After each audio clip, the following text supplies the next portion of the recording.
Bocão News, voltando aqui nos estúdios da nossa Web TV com mais uma sabatina com os candidatos ao governo da Bahia.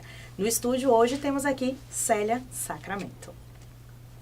Célia Sacramento é a primeira mulher negra a disputar as eleições para governadora da Bahia. É divorciada e mãe de 2 filhos. Bacharel em Ciências Contábeis e Direito, mestre em Controladoria e Contabilidade pela Universidade de São Paulo e doutora em Engenharia de Produção pela Universidade Federal de Santa Catarina. Foi eleita vice-prefeita de Salvador no período de 2013 a 2016, foi candidata a vice-presidente da República ao lado de Eduardo Jorge em 2014 e em 2016 foi candidata a prefeita da cidade de Salvador.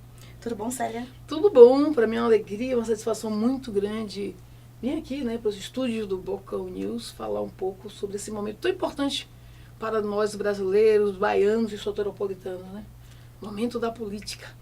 Política está o mar de lama, eu tenho conversado muito com as pessoas estão muito incrédulas no cotidiano do dia a dia, mas mesmo assim, eu gosto do carinho que as pessoas têm me recebido, isso está sendo muito legal.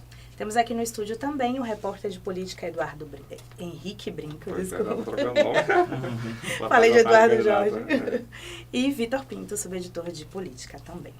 Célia, nós vamos fazer essa entrevista, essa sabatina em 3 momentos, A primeira são perguntas de temas iguais para todos os candidatos. Um segundo momento são de perguntas livres de nós aqui. E um terceiro bloco com perguntas de repórteres do Bocão News, outros repórteres do Bocão News. Minha primeira pergunta é sobre segurança pública. Eu dei uma olhada no seu plano de governo. Ele é um pouco superficial em alguns temas, mas o de segurança pública você conseguiu detalhar bem algumas ações. Eu quero saber de todas essas que você cita aqui, principalmente a criação de conselhos de segurança pública, para envolver entidades da sociedade civil e do poder público, mas eu queria saber como que você vai conseguir implantar todas essas ações e em quanto tempo você pretende dentro desse seu possível governo da Bahia? Tem quantos minutos? Não tem tempo não, mas a gente consegue ser mais sucinta. Então, qual é a nossa ideia? Hoje o governo atual gasta 128 milhões com segurança pública e não resolve o problema, São mais de 50 jovens exterminados na Bahia todos os meses. 47 a 52 pelas pesquisas. Isso, números oficiais. Então, é um absurdo. Isso é diferente do Brasil. É o modelo, é a política que está sendo implementada. Quando eu tenho 51 anos de idade, e eu nasci com as propagandas falando que fumar era um sucesso. E eu fui a geração em que fizeram uma campanha institucional dizendo que fumar prejudicava a saúde. Então eu chego aos dos meus 50 anos e não vejo mais as pessoas fumantes. Quem fuma se sente constrangido. Aqui, eu entrei aqui nos estúdios de vocês, não vi uma placa que é proibido fumar, porque os fumantes daqui sabem que tem que ir para algum lugar escondido fumar. Então, eu pretendo pegar os 15, 60 milhões que hoje o governo atual gasta com propaganda institucional, dizendo que está tudo bem, com esse extermínio da segurança, da juventude, com essa fila de regulação absurda, e colocar em propaganda institucional, mostrando o mal que faz usar drogas, falando dos valores da família e principalmente focar com todas as atividades que nós vamos trabalhar, porque a sociedade civil representa o controle social. E o controle social ele precisa participar desse momento tão difícil que é a questão da segurança pública. Ou nós mudamos a maneira de fazer, ou nós não vamos caminhar para lugar nenhum. Então já está claro, a política do encarceramento não funcionou. A política do extermínio não funcionou. O que nós precisamos? Mudar. E como vamos mudar? Com educação. Vamos mudar com valorização do policial, a partir do trabalho da polícia investigativa. Eu já estive aqui no Bocão e falei. É muito importante nós entendermos que os policiais são vítimas, mas a sociedade civil também é vítima de um sistema que foi projetado para agir de uma maneira que não dá resultados. Então nós vamos trabalhar cotidianamente, viabilizando a segurança a partir do envolvimento da juventude em atividades culturais, em atividades esportivas, educação, valorização do professor, inclusão de um assistente social nas escolas, psicólogo para professor dentro das escolas e um trabalho ativo de propaganda, mas apresentando os riscos para as pessoas que se envolvem com essa questão tão delicada que é as drogas. Agora, essas ações, a gente pode dizer aí que seriam mais a longo prazo, né? Para se ter um resultado. Eu vou lhe a longo prazo. Agora, para ações mais de curto prazo, o que a senhora poderia fazer? Eu vou lhe falar uma coisa. Nós da Rede Sustentabilidade entendemos que o mandato de alguém do Executivo só pode ser por 4 anos. Então, assim, nós vamos para ação imediata, começar fazendo o trabalho das propagandas educativas. Imediatamente vamos chamar a sociedade civil para juntos desenvolvermos o trabalho. Imediatamente, até porque tem recurso no Estado, nós vamos desenvolver um trabalho de atenção e cuidado com a polícia investigativa, né, com um ciclo completo. Então, essas ações nossas precisam ser todas a partir de janeiro. E nós vamos auditar as contas do Estado, mostrando para a sociedade aonde e como estão sendo aplicados os recursos da segurança pública. E depois vamos apresentar com transparência o que é que nós vamos fazer com os recursos que tem disponível, inclusive ampliando em algumas ações. Aí no seu programa de governo, a senhora defende polícia ostensiva e continuada nas ruas. Sim. Né? No dicionário, inclusive, ostensivo se qualifica algo que é exibido exageradamente. Sim. Né? Inclusive, a senhora fez parte da Prefeitura de Salvador e a Guarda Municipal é muito criticada, né? Pela truculência e tudo mais. Sim. O que seria isso, polícia ostensiva? A polícia ostensiva é assim, eu morei no bairro de Brotas, ali na Rua Machado de Assis, onde tinha Rádio Cultura, não sei se você conhece. Próximo a Daniel Lisboa. Isso! Sim. Estudei ali naquele colégio, GI Coronel Sebastião Dias, né? Foi a minha primeira escola. E ali embaixo, no brejo, entre o brejo e o branco, morava um policial militar, muito conhecido, o senhor Aníbal, que trabalhou acho que mais de 40 anos naquela escola Nossa Senhora da Conceição, que fica lá em cima. Isso, na Dom João VI. Seu Aníbal trabalhou ostensivamente, porque policial fardado, na rua ele ia lá, estava lá cotidianamente, seus amigos, e chegava com os carros da polícia, tal. Nunca usou uma arma. Nunca. O que é a polícia ostensiva no nosso entendimento? É a presença, é mostrando que precisa ter a segurança.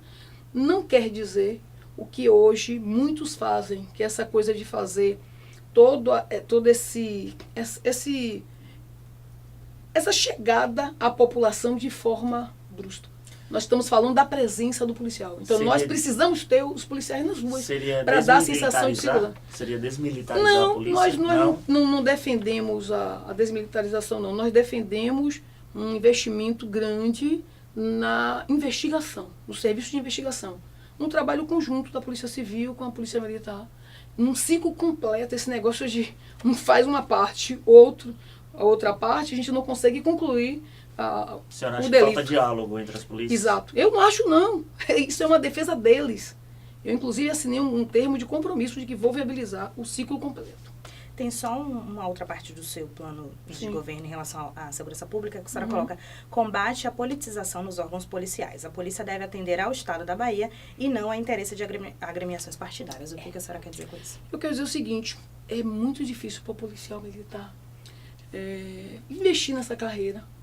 E eu tenho vários ex-alunos com nível superior que investem nessa carreira e, de repente, a gente percebe que não há uma valorização. Muitos levam muito tempo para mudar de nível. Muitos policiais militares com nível superior, mas não tem nenhuma valorização. O militar, se nós olharmos para o pessoal que trabalha no ambiente carcerário, é pior ainda. Então são pessoas que se qualificam, que se preparam para trabalhar naquele ambiente. Eles entram com nível médio, às vezes até com nível primário, mas continuam estudando, se qualificando. Mas não há uma atenção do Estado para esse profissional que precisa ser observado, que ele está ali dentro daquele que estava em risco de vulnerabilidade social e agora está preso. Então, nós precisamos fazer alguma coisa. E é esse cuidado que nós queremos fazer. Mas a senhora quis... a questão das agremiações partidárias. Sim, não. É porque dentro do governo, o que é que nós percebemos? Que não há uma atenção direcionada para o cuidado dessas pessoas. É muito mais para atender... Olha, você chega em alguns ambientes, você encontra policiais. E ambientes que deveriam ter, não existem policiais. Sem falar do cuidado que deveria haver com a carreira deles. Então há toda uma atenção para aqueles que estão fazendo parte de algumas agremiações. E a gente quer acabar com isso. A segunda pergunta é sobre desemprego, né? Salvador é conhecida como a capital do desemprego e esse apelido não é de agora, né? Vem, inclusive, desde a primeira gestão do prefeito ACM Neto, né? Desde João Henrique, ACM Neto deu sequência, né? A senhora fez parte da prefeitura e tudo mais. Antes, desde Baçaí. Desde 2008 os números são mais alarmantes, assim. E, inclusive, tem mais de 500 mil desempregados hoje na Bahia, né? 1.200.000. Na cidade de Salvador tem 500 mil. Uhum. Bahia é 1.200.000. A senhora acha que o prefeito ACM Neto pecou nessa área? Olha, eu estou fazendo uma campanha para o governo do estado da Bahia. Sim. Então, eu tenho que falar das questões relacionadas à Bahia, porque eu tenho quase 2 anos que estou fora da gestão. Ok? Sim. Então, eu não vou falar. Agora, na gestão que eu participei como vice-prefeita, nós construímos mais de 20 unidades de pronto atendimento, só tinha uma funcionando. Nós construímos mais de 50 creches, muitas escolas, mais de 120 unidades de saúde. A cidade foi toda reestruturada no recapeamento asfáltico. Dimos para aquilo que chamavam de praças, de áreas de lazer em toda a cidade. Você só não vê quem não quer. Então, houve um aquecimento no mercado da construção civil, quando eu era vice-prefeita em Salvador, muito grande, com trabalhos diretos ocorrendo na prefeitura. E também houve uma organização do mercado formal. Nós tínhamos uma secretária, Rosima Maluf, que fazia um trabalho muito ostensivo nessa coisa de organizar todo. Agora, depois que eu saí, eu estou muito olhando para a Bahia como um todo, porque agora eu estou candidata a governadora. Então não dá para falar assim, fazer essa avaliação, entendeu? Eu sou professora, eu não posso estar sendo leviana num comentário que requer um aprofundamento. Eu estou olhando a Bahia como um todo, e a Bahia está um caos. E nós da Rede Sustentabilidade temos propostas. A primeira delas é viabilizar aquele escoamento tão antigo naquela região de Ilhéus e Barra do Choça, que pode potencializar mais de muitos empregos na área agrícola e na área de minérios, inclusive estruturando o Porto de Ilhéus. Nós queremos trabalhar colocando em ação os planos de bacias hidrográficas. Por quê? Porque nós temos na Rede Sustentabilidade o professor Dr. Júlio Rocha, que é diretor da Faculdade de Direito da UFBA, que foi durante muito tempo gestor do IBAMA aqui na Bahia, e que tem todo um preparo, que ele é doutor em Direito Ambiental, para viabilizar que até que enfim saia das gavetas o plano de bacias. E com esse estudo, porque nós temos as grandes bacias e as pequenas bacias, nós vamos poder identificar quais são as questões por toda a Bahia relacionadas à qualidade da água. Tem água que tem um excesso de sal. E hoje já tem toda tecnologia para tirar esse sal, inclusive usando a energia solar. E aí nós vamos viabilizar toda a drenagem e dar para as mais de 250 cidades do semiárido condições para aquelas pessoas que estão vindo para Salvador, estão nas ruas, voltarem para o seu lugar de origem e possam trabalhar com a agricultura familiar e possam trabalhar também com as cooperativas, e vamos trazer de volta o trabalho dessa agência tão importante que é a EBDA, que tem todo um estudo, anos, né? Acúmulo de estudos do entendimento da questão agrícola. Mas dizem que a sem EBDA falar, tá muito sucateada, né? Sem falar, não, aí são questões, olha, veja, uma coisa é a meta da empresa, outra coisa é o que estão fazendo para que a empresa alcance a meta. Era uma empresa que tinha como meta estar fazendo estudos e análises relativas à questão agrícola por toda a Bahia. Se os governos, né, que fizeram a gestão do Estado não deram atenção para que ela tivesse essa condição e ficasse sucateada, é outra coisa. Falando só em sucateamento, a cesta do povo, o que a senhora acha dessa privatização? Eu vejo que a população sente falta, né? Uma coisa é você tirar um serviço que estava à disposição da população e colocar outro. A senhora acha que o Agora, Estado deve administrar o supermercado? Eu entendo que esse supermercado, ele era um supermercado que estava mostrando prejuízos por falta de gestão. Porque a população precisa comprar recursos ou produtos mais baratos. Se a área de supermercado fosse algo que não desse resultado positivo, nós não víamos tantos supermercados sendo abertos. Então, o problema da Cesta do Povo era gestão. Chegou, e eu sou funcionária pública, eu posso falar porque eu comprava na Cesta do Povo ali de São Cristóvão. Entendeu? Então, eu vou falar com conhecimento de causa. Houve muitas ocasiões de você encontrar produtos da Cesta do Povo mais caros do que qualquer supermercado da esquina. Sim. Em alguma coisa fora da ordem. Conforme diz, não é realmente. Quando o Estado administra mal, é uma questão de gestão. Por isso que eu falo. O problema da Bahia não é dinheiro, entendeu? É gestão. Quando o Estado administra mal, você está certo. Acontecem esses problemas. Nós vamos governar a Bahia e vocês vão ver. Então a CM administrava bem a EBAL, a Cesta do Povo? Eu não fiz análise da gestão dele, eu não posso falar, entendeu? Se um dia que eu pegar e fizer análise... Mas a leva a chegar a essa conclusão. Não, eu não fiz essa comparação. Eu falei a gestão. Olha o que você perguntou, você foi bem objetivo. O que foi que você perguntou? Lembra? Você perguntou se o Estado, quando faz a gestão, faz mal. Foi isso que você perguntou. E eu disse não. Se supermercado fosse uma atividade não rentável, nós não tínhamos tantos. Então, é quem está fazendo a gestão, e podem ser todos, ok? É que fez errado. Quando eu for gestora, ainda mais minha formação em controladoria, aí vocês vão ver diferente. Eu já fiz gestão de prefeituras, eu já fiz gestão de universidades, e posso dizer para vocês que eu tenho competência para fazer a gestão do Estado da Bahia diferente dessa que está. Nós não vamos ver essa regulação absurda que regula quem vai morrer primeiro. Nós não vamos ver o número de jovens que estamos vendo sendo exterminados. Meu ponto é justamente sobre isso. A senhora acha que é possível zerar a fila da regulação e, se sim, como zerar essa fila? Eu não digo zerar, mas eu digo que nós podemos chegar a menos 75%. Por que não zerar?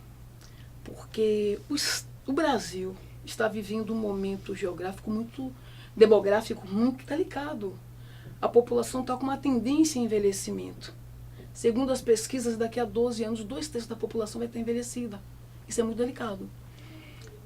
Aqui na Barra, eu estava agora ali no Vale das Pedrinhas, mais cedo eu fui lá na Avenida São Rafael, eu saí, passei pelo bairro de São Cristóvão, Mussurunga, Itapuã.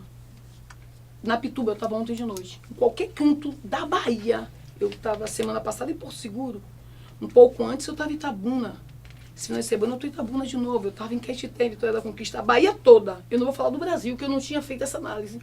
E olha que eu ando do Brasil todo, mas eu não analisei. Eu estou analisando a Bahia. Todas as esquinas, farmácias. Sim. E não são as farmácias do farmacêutico que se formou na faculdade e montou o seu negócio, não. São as indústrias farmacêuticas, que eu não vou falar o nome aqui, que estão invadindo o mercado baiano. Por quê?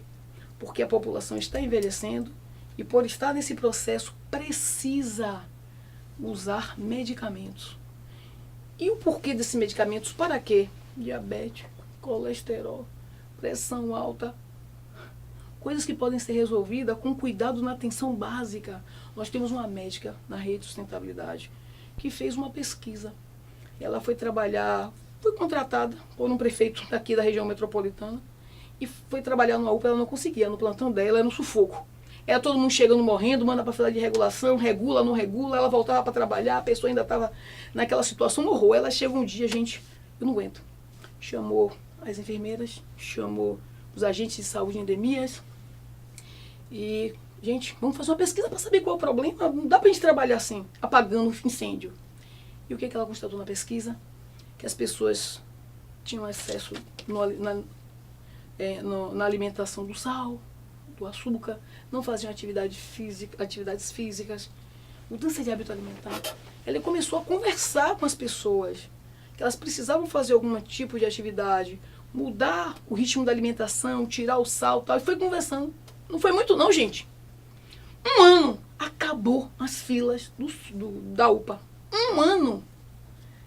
Logo depois, o gestor mudou, que esse é o problema, por isso que a gente tem que valorizar esses profissionais da saúde. Ela saiu de novo o caos. Então, nós da Rede de Sustentabilidade temos um projeto para resolver a questão da regulação, que não passa pela ampliação de leitos, principalmente nesse faz de contas que essa gestão atual está fazendo. Chega em Ilhéus, fecha um hospital e abre outro. Cadê o aumento de leitos? Não tem. Então nós sabemos, temos consciência de que não basta só aumentar o número de leitos. Além de aumentar o número de leitos, nós temos que cuidar das pessoas. E é isso que a Rede Sustentabilidade propõe, numa vertente de discussão econômica, social e ambiental, conversar com as pessoas sobre a sua qualidade de vida, mudança de hábito alimentar, prática de atividade física. Eu não abro mão. 15 para as 6 da manhã eu estou na praia malhando, sempre, há mais de 20 anos. Eu fiz essa opção pessoal, custosa, mas eu faço minha malhação todos os dias, 3 vezes por semana. Agora na política 2, que não dá para ir todo dia. Mas eu não abro muito de fazer atividade. Então eu chego aqui nos meus 51 anos, por cara de 40. Né? Candidata, já que aparentemente é algo simples, né, fazer a prevenção dessas doenças, a senhora acredita que há algum interesse por trás de se manter essa indústria de medicamentos, todo esse sistema? Tenho certeza, tudo é proposital. Tudo é proposital. Gente, essa coisa de você manter uma propaganda que fala de refrigerante, todo mundo já vê as propagandas que falam que é refrigerante. Gente, eu chego a dar arrepio quando eu vejo o pessoal consumir, não, uma gotinha de vez em quando de Coca-Cola para comer uma acarajé. Eu falo, mais ninguém. Mas, gente, a forma absurda como o pessoal toma refrigerante, tem da propaganda dizendo que, pelo amor de Deus, um negócio que você está vendo ali que faz mal. Mas o governo do estado fazendo parte desse esquema também? O que que nós vemos, na verdade, todos os governos fazendo parte, né, de tudo isso. Todos os governos. E a gente precisa mudar, precisamos fazer campanhas, usar os meios. Daqui a pouco eu vou estar na TVE, que é uma instituição pública, e que deveria estar fazendo propagandas exclusivas para essa coisa da saúde das pessoas. Né? Ali, pelo menos, só deveria acontecer isso. E eu vejo que eles trabalham muito de forma educativa, viabilizando muita coisa para possibilitar que as pessoas tenham consciência. Mas a grande maioria da mídia não quer saber de vender. É quem colocar propaganda, passa aí. E a gente precisa cuidar das pessoas. Candidata, a senhora critica muito, né, nessa campanha, principalmente o governo Rui Costa, né? Ataca muito o governo Rui Costa, mas na sua última candidatura à Prefeitura de Salvador, a senhora chegou a flertar com o governo Rui Costa. Né? Como é que é essa relação da senhora com o governo Rui Costa? Se ele convidar a senhora para ser secretária de eventual... Olha, se eu lhe contar uma coisa, eu já fui até convidada, mas eu sou funcionária pública do Estado, não sei se você sabe, sou funcionária pública federal. Então, assim, eu não estou na política, até já falei para ela uma vez, eu não estou na política para estar no poder pelo poder. Entendeu? Porque não tem essa necessidade. Com as minhas qualificações, implementando projetos e atividades, eu consigo ganhar muito mais até do que o secretário. Então não é a grana, não é estar na secretaria, não é ter uma estrutura. Se eu pegasse essa coisa de ter uma secretaria, eu estava com o governo CM. Porque quando eu deixei de serviço, ele disse, mas tem secretaria que você pode ocupar. Eu posso fazer sua campanha para deputada federal, entendeu? Então não é essa a questão.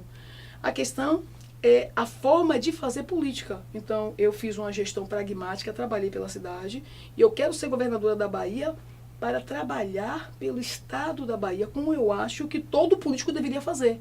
A maioria dos políticos vão para o poder para ampliar o seu patrimônio. A maioria dos políticos vão para o poder para ter toda uma estrutura que mantém os mesmos modelos tradicionais. O povo não aguenta mais, as pessoas não acreditam mais na política. Quando é só a partir da política que nós conseguimos fazer as transformações que a sociedade precisa. Então nós estamos numa encurralada. Ou nós mudamos a partir de uma consciência de qual é o papel do político, ou nós não vamos para lugar nenhum. Outra pergunta, né? A senhora critica muito o prefeito ACM Neto, né? Desde que saiu da prefeitura e tudo mais. A senhora acha que a senhora foi usada pelo prefeito ACM Neto para... Eu queria saber que dia é que vocês vão esquecer o prefeito. Mas é o assunto que tem 2 anos, bicho. É da sua história, né? Tem 2 anos que eu deixei de ser vice-prefeito e vocês não esquecem o prefeito. Deixa o prefeito lá, cargo no qual a senhora mais se aproximou do executivo. Exatamente. E teve mais visibilidade. Ele deu visibilidade. Não tem como esquecer. Então tá, vamos lá. O que você quer saber mesmo? Você acha que a senhora foi usada pelo prefeito ACM Neto? Olha, eu vejo da seguinte forma. O prefeito foi candidato uma vez. Não ganhou a eleição. Me convidou para ser vice-prefeito. Ganhamos a eleição. Fizemos um trabalho pragmático e transformamos a cidade de Salvador. Só não vê quem não quer. Então, assim, eu não vejo que eu fui usada. Né? Eu apenas me queixo do fato dele não ter falado antes.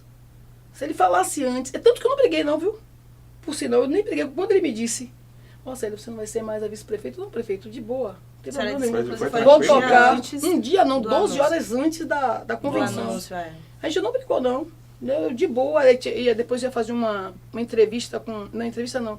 Uma reunião com ele, com alguns empresários do Rio de Janeiro, que iam tratar sobre produção de livros para as crianças, né, do Fundamental 1 e 2. Aí fizemos a reunião e tal. Não brigamos. Nós só tivemos algum problema depois daquela entrevista do Jornal da Tarde. Só, entendeu? Então, assim, eu entendo que o prefeito Assemineto foi um bom gestor. É a política, né? Tanto que depois que eu saí, mudou completamente a dinâmica de trabalho, entendeu? Então é a maneira de fazer política. A entrevista da tarde que a senhora fala do superfaturamento de obras da Barra, a senhora mantém essas declarações? Eu, de novo, repito, leia o texto que você vai ver que eu nunca usei a palavra, essa palavra aí que você falou. Nunca usei. Eu falo que eu tenho competência e habilidade para fazer obras a custos menores. A sua vivência com a Assemineto lhe deu algum know-how? Ainda, rapaz, é mesmo. Lhe A gente deu está aqui alguma- na candidatura Entenda, do governo da Bahia. Mas é e eu justamente ainda sobre vou isso. falar É desse justamente vá. sobre isso. Essa sua vivência com a Assemineto dentro do Palácio Tomé de Souza lhe dá alguma experiência para o Palácio de Ondina, para assumir, para garantir governabilidade? Alguma não, muita. Muita. Porque eu, apesar de nunca ter tido a caneta, mas eu tive a oportunidade de conversar com todos os secretários, de viabilizar de forma transparente todas as demandas que chegavam ao meu gabinete com os secretários e com o próprio prefeito. Então, todas as vezes que alguém da comunidade, entidade, chegava no gabinete, eu fazia foto, filmagem, colocava no Facebook, a tal pessoa, tal grupo, está aqui com a demanda tal, que eu vou estar encaminhando para o secretário tal, aguarde um pouco que vou ver. Ai, gente, vocês sabem que eu não tenho a caneta, mas eu vou ver se o prefeito viabiliza, se o secretário tal faz. E graças a Deus, eu consegui 90%. Só as coisas que eram impossíveis. Mas as que foram possíveis, tudo, eu consegui fazer. Então, o diálogo é o segredo da política. E graças a Deus, eu sou uma pessoa que eu sei dialogar. E o mais importante, eu não sou presa a grupos, né? Eu não tenho aquela coisa, eu tenho um bom relacionamento com todo mundo. E entro e saio bem de todas as entidades que fiz parte, graças a Deus. Justamente esse é um ponto muito criticado na candidatura de Marina Silva. Ela não se posiciona. Na última eleição, ela apoiou o PSDB, por exemplo. A senhora fez parte do governo do DEM. E o seu plano de governo é um plano mais alinhado com a esquerda. A senhora é de esquerda ou de direita? Como é que o eleitor pode definir a senhora? Olha, o eleitor pode me definir a partir da minha história, né? O que é uma pessoa que nasceu no gueto, que fez parte da fundação de uma entidade social de bairro, no subúrbio aos 16 anos, que participou dos diretórios acadêmicos da UFBA e da Cairu durante toda a sua militância acadêmica estudantil, que é conselheira do Conselho Regional de Contabilidade do Estado da Bahia, que sempre militou com os candidatos do PT, do PCdoB, que viabilizou a fundação do Partido Verde, do PSOL, quando a Luísa Helena foi expulsa do PT, e também da rede, entendeu? Então, assim, aí as pessoas vão avaliar que, apesar de ter feito aliança com o DEM, que não fui eu que fiz, né? Que o partido que ela estava dentro, que ela estava fazendo parte, tem que deixar claro isso, o partido que essa pessoa, que sou eu, estava fazendo parte, fez uma aliança com os democratas, no momento em que ela não podia mais dizer, então, já que fez essa aliança, eu vou sair. Não podia mais. Ela fala que o partido tomou a decisão, a senhora deixa eu só concluir. a responsabilidade de ter Claro, me eximo e assumo a responsabilidade de ter ido para a gestão e trabalhado. Fizemos a gestão pragmática. A responsabilidade de decidir nunca foi minha, sempre falei isso, deixei bem claro. Agora, eu assumo a responsabilidade de assumir o cargo, como assumi, aceitei ser vice-prefeita. Então, quem fez a coligação foi o PV. Eu podia decidir, vou ou não ser vice-prefeita, aceitei. E fiz uma gestão pragmática e trabalhei. Então, eu não me arrependo nem um pouquinho, né, do trabalho que eu fiz na cidade de Salvador. E é por isso que eu posso andar de cabeça erguida em todos os bairros da cidade. Eu estava na Barra há poucos instantes, eu fui no Rio Vermelho, eu estava no São Rafael, eu viajo pelo interior do estado. Só o fato de eu ter estado com o prefeito ACM durante os 4 anos, em todas as inaugurações, em todas as obras, em todos os projetos, em todos os debates, mesmo sem poder falar, né, dos ambientes, mas eu estava ali do lado, mostrando, ou seja, que eu participei de tudo, mostra quem eu sou. Então as pessoas sabiam que eu não fazia mais, porque eu não podia. Há uma consciência popular em relação a isso. E as pessoas só criticam porque todo mundo sabia que ia ser assim. Então acham que eu não deveria ter ido. E para mim não. Para mim valeu a pena. Ok. Célia, vamos já para o segundo ponto aqui. Bora. Eu também olhei as suas contas lá de campanha. Sim. A senhora recebeu 50 mil reais Foi. da direção do partido. Isso. E doou apenas 100 reais para Foi. sua campanha. Foi. No entanto, a senhora já gastou 87% desse valor de campanha. A gente fez até uma matéria Só tem 15 hoje. dias. Exatamente. Como é? As pessoas não estão acreditando nessa sua candidatura? A senhora doou só 100 reais? Por que isso? Não é isso não. É que essa campanha agora, ela tá diferente.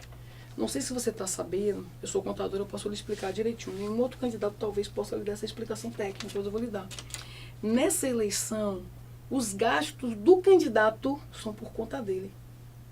Entendeu? Não pode entrar na prestação de contas. Então, esse recurso que eu coloquei aí, dos 100 reais, foi para pagar alguma coisa porque ainda não tinha chegado o dinheiro do fundo partidário. Então, eu doei.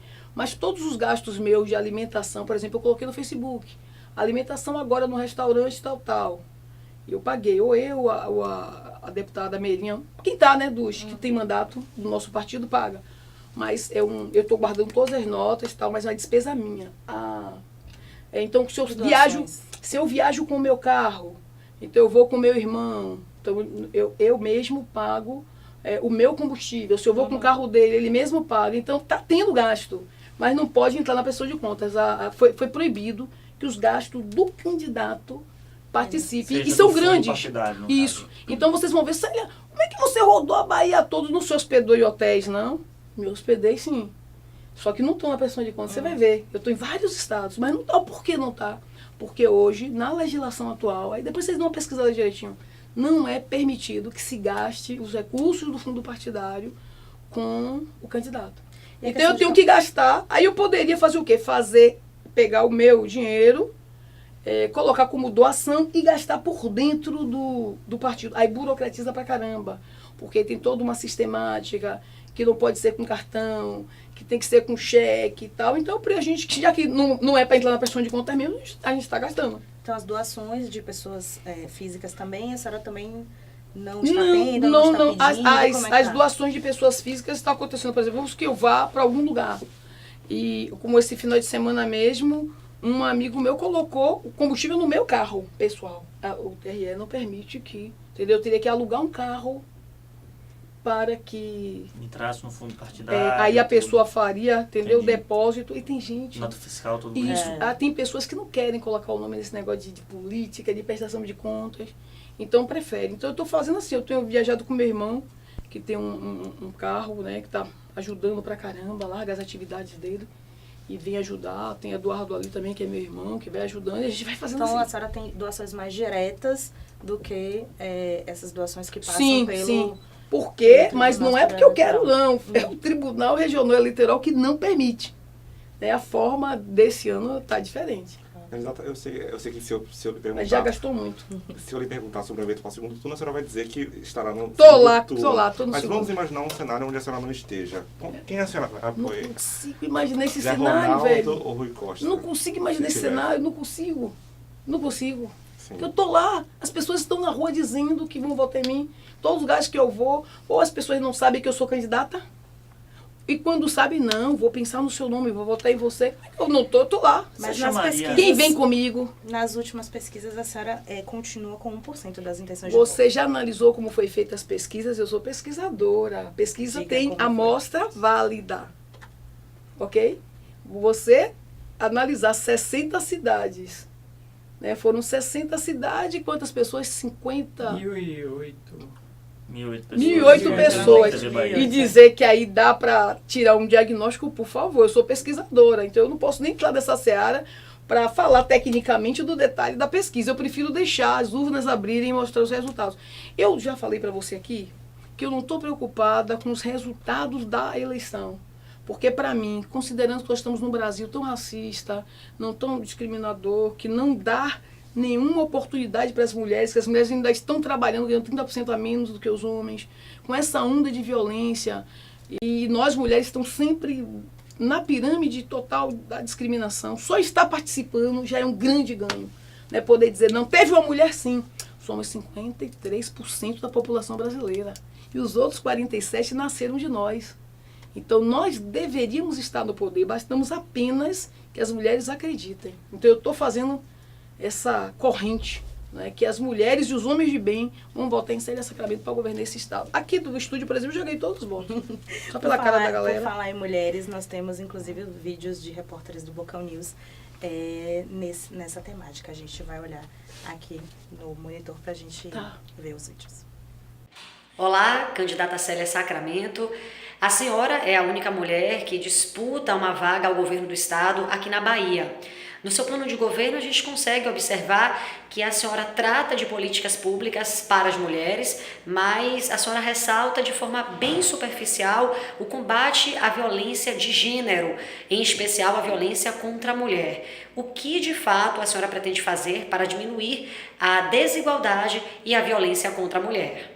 Então, eu fui presidente do Conselho Municipal dos Direitos da Mulher de Salvador, né? E fiz uma gestão, graças a Deus, sucesso total.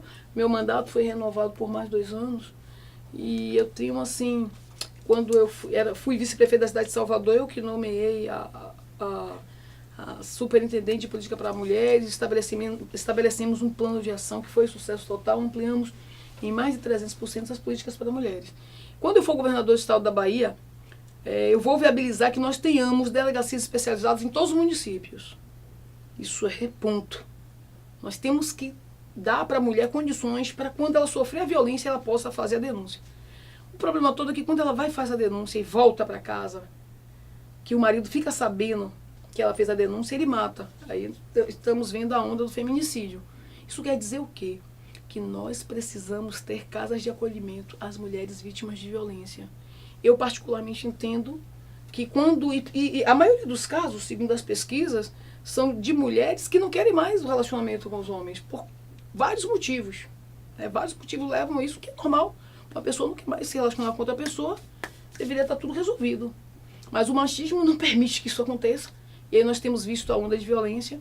Então nós vamos criar as casas de acolhimento, como eu fiz aqui na cidade de Salvador. Nós criamos várias casas de acolhimento, que elas funcionam em lugares que não são divulgados, até porque os homens não podem saber, senão vão lá. Já tivemos casos em outros lugares do Brasil que os homens descobrem, vão lá e matam as mulheres, às vezes matam até outras que não tem nada a ver, que é um momento de surto psiquiátrico, psicológico.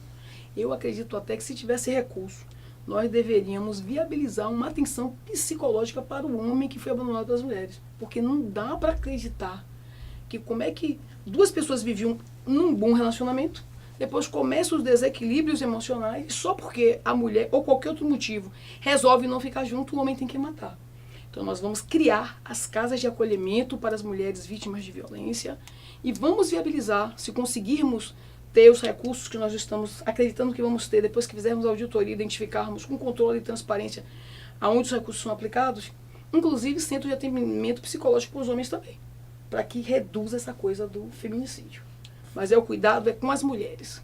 Sobre o feminicídio é a nossa próxima pergunta também. Olá, candidata, boa tarde. Seja muito bem-vinda aqui à nossa sabatina do bocãonews.com.br. E a pergunta é simples. Enquanto vice-prefeita do prefeito ACM Neto, a senhora exerceu um papel coadjuvante no executivo municipal. Caso seja eleita governadora do estado da Bahia, a senhora vai exercer um papel de protagonismo aqui no estado. Então eu queria saber, enquanto governadora, caso seja eleita, de que forma a senhora pretende resolver o problema do feminicídio aqui na Bahia, né? O simples fato de a mulher ser assassinada por ser mulher. E de onde que virão esses recursos? Pronto, massa. Então, eu acabei de dizer para vocês, né, que nós vamos resolver o feminicídio criando as casas de acolhimento às mulheres vítimas de violência. E vamos estar ampliando os recursos a partir do trabalho que nós vamos fazer com auditoria nas contas do Estado. O Estado da Bahia, ele tem recursos, esses recursos não são aplicados da forma como tecnicamente nós acreditamos que poderiam ser, e nós vamos abrir esses números para todas as contas. Não tem, tem uma rubrica específica, não. Nós vamos abrir para todas as contas. Vamos mostrar, gente. Atualmente é feito dessa forma. Nós estamos propondo uma mudança para essa. E vocês sabem que tem alguns itens que têm vínculo com a legislação. Eu não posso dizer, vou reduzir os recursos da educação, até porque nem eu faria. Né? Os recursos da educação têm a tendência a serem aumentados, os recursos da saúde têm a tendência a serem aumentados. Mas eu já falei para vocês, só o fato de pegar e deixar de fazer essa aplicação tão absurda que se faz em propaganda institucional, dizendo que está tudo bem, só em pegar esse recurso e trabalhar com propagandas educativas, tanto a questão das drogas quanto também a questão da violência, nós vamos fazer toda uma transformação. Candidata, ontem, nessa semana, saíram notícias de que o seu plano de governo teria sido plagiado, né, do candidato ao governo do Paraná, professor Jorge Bernardi. Isso procede, não procede? Primeiro, eu não vi, não estou sabendo do que você está falando. Eu sei de uma coisa, eu tive no Bahia Notícias essa semana, exatamente, fiz uma entrevista com eles à tarde, à noite, por volta das 21 horas, um dos jornalistas de lá me ligaram: professora, a título de direito de resposta, surgiu aqui, alguém identificou que o arquivo do seu programa é o mesmo. Eu disse: não é porque nós somos ao nome Rede Sustentável, tudo nosso tem rede. Então nós construímos todo mundo junto, com uma diferença, as especificidades de cada lugar. Mas a rede é rede por causa disso. Então tudo nós discutimos. Agora mesmo nós estamos com um problema sério, com um candidato de Pernambuco, que nós já estamos inclusive pela ética do partido viabilizando a expulsão. Então tem um prazo, então tudo em rede, é todo nacional, mas o negócio é lá em Pernambuco, mas nós estamos então tudo em rede. Então esse programa é um programa do nosso partido, com as especificidades da Bahia. Veja que quando eu falo do programa, então eu falo de especificidade da Bahia, eu não falo nada, como no Paraná, não sei, eu nunca usei o Paraná como exemplo, entende? E eles também da mesma forma, muita coisa, porque a gente construiu todo mundo junto. A rede é assim. Quando Marina faz as defesas dos projetos da vertente rede, sustentabilidade, numa abordagem econômica, social e ambiental, é algo que nós todos, de todos os estados, precisamos acolher. Se a gente não faz esse entendimento bem, isso é debatido. Marina fala muito nisso, né? Por isso que ela vai ser a nossa presidente do Brasil. Para isso a população precisa votar no 18. Ela fala muito disso. Ouvir a população, dialogar, construir juntos. Nós temos uma deputada federal, Meirinha, nossa candidata, que ela é vereadora lá em Irecê. É uma mulher altamente competente, professora universitária de 87 centímetros. A mãe dela era lavadeira. E conseguiu dar a ela educação, qualificação, ao ponto de ela hoje ser vereadora. E ela está candidata a deputada federal. Ela apresentou e desenvolveu um modelo científico de gestão política, que é o mandato coletivo. 1 ano e 9 meses de mandato. Ela é a vereadora que mais conseguiu aprovar projetos com o envolvimento de todos os vereadores e da sociedade civil organizada, de lugares que não votaram nela, mas projetos que eram de interesse da população. E este modelo, este modelo científico é um modelo nosso que está para todo o Brasil. Justamente. E é claro, se o pessoal pegar, se alguém de outro lugar pegar o arquivo, porque o arquivo vai, né, para todo mundo, vai dizer assim: ó, você está copiando o arquivo. Não estou copiando. A Meirinha faz parte da rede. O projeto é de todo mundo. A gente defende. Justamente, a rede é dessa forma. A rede é um partido nanico, né, considerado nanico, né, que a imprensa política chama. Como é que a senhora vai conseguir formar a maioria na Assembleia Legislativa com um partido tão pequeno? Garantir governabilidade, que é muito importante para a Você, uma vez no bocão da rádio, já fez essa pergunta e eu vou responder da mesma forma. A presidente Dilma tinha toda uma bancada e mesmo assim não garantiu a governabilidade. Porque o que garante governabilidade? É a capacidade de dialogar e mostrar para aqueles que estão com mandato os objetivos. E o nosso... Mas só isso? Para mim, sim. Os objetivos. Quando você trabalha a consciência daqueles e mostra com transparência para a população, abrindo. Nós vamos trabalhar com transparência. A tecnologia vai estar mesmo, a gente. Estamos com um projeto tal, os deputados aqui precisam votar e vamos estar apresentando. Então eu não tenho dúvida nenhuma que nós vamos conseguir viabilizar. E eu fui vice-prefeito de Salvador, consegui. Você não encontra nas comunidades que eu representei, e foram muitas. Nós tínhamos problemas com as entidades dos blocos carnavalescos, nossa, que não saía do papel, um problema de mais de 20 anos eu consegui desenrolar. O plano de cargo de salário dos professores, que agora estão destruindo, mas estava na gaveta há 17 anos, consegui aprovar, entendeu? Demandas assim, eu estou falando de duas drásticas, que uma tem a ver com a questão tributária, das entidades sociais, e a outra tem a ver com o plano de cargo e salário dos professores. Estou falando de duas, mas se você olhar meu Facebook, você vai ver lá uma série de demandas que chegavam cotidianamente, e com o diálogo nós conseguimos viabilizar. Eu, por exemplo, fui essa semana na praia de Estela Maris, ali entre aquele hotel, o grande hotel de Estela Maris. Tentei passar com o carro e não consegui. Pra Ivitanga, pra Aleluia. Alguém colocou um muro ali. Eu disse, rapaz, eu tenho certeza que o prefeito não está sabendo disso. Porque alguém está se colocando, o dono da praia, ele vai da parte permitida e vai até a praia com um muro. E ninguém, você veja, né? A falta que faz uma vice-prefeita como eu, né? Que estava cotidianamente na rua. Ninguém ainda foi lá. Eu estou aproveitando até aqui para denunciar. Tomara que chegue essa informação. Tem um cidadão em Estela Maris que se acha dono da praia. Construiu, fez um buraco no chão e construiu um muro até a praia. Ninguém viu. Quer dizer, a cidade está entregue. Vamos não é possível essa denúncia. Se puder... Célia, queria muito agradecer a sua participação aqui. Nós estamos chegando ao Pois final é. da nossa sabatina. Obrigada, Henrique. Obrigado, Vitor, pela participação. Obrigado, Queria que você candidato. fizesse uma finalização rapidinha. Eu queria desculpar vocês, né, por não ter tido tempo de falar como eu gostaria de falar do nosso plano de governo, que trata da questão da cultura, que é um item muito importante para toda a população. Afinal de contas, nós somos um povo tão diverso. E com a cultura nós também íamos conseguir viabilizar emprego e renda, com as atividades esportivas, a participação das entidades do movimento social na gestão, para viabilizar inclusive a ocupação de toda essa juventude, né, a valorização do professor, a empregabilidade a partir da interiorização do turismo, já que nós temos cidades potenciais que precisam ser cuidadas para aqueles que moram nas cidades e depois visitadas para gerar emprego e renda. Mas, sem dúvida nenhuma, a desindustrialização é um item que nos preocupa muito enquanto rede de sustentabilidade. Nos últimos 10 anos, nós estamos vendo as empresas da região metropolitana, as indústrias fechando, totalmente sucateadas, sem um apoio governamental, quando tem a FIEB, que é a Federação das Indústrias do Estado da Bahia, com vários projetos para viabilizar que não haja essa desindustrialização, e o total descaso. Nós temos propostas para viabilizar o emprego a partir da industrialização, que é viabilizar de fato que os polos calçadistas, por exemplo, estou falando ali de Itapetinga, estou falando da Grandene lá, estou falando de Itapetinga, Azaleia é a Grandene, né? Lá em Teixeira de Freitas, né? Que foi completamente desarticulado. Eu estou falando da região da celulose, eu estou falando daquela região ali de Ilhéus, Itabuna, que tinha todo aquele polo de informática, tecnologia, ou seja, nós precisamos retomar e tirar do centro dessa região metropolitana e interiorizar as indústrias para voltar a ter emprego e renda. Focar em processos que viabilizem o aquecimento do negócio e cuidar das nascentes dos nossos rios, as matas ciliares. Não adianta só construir adutoras, isso não resolve.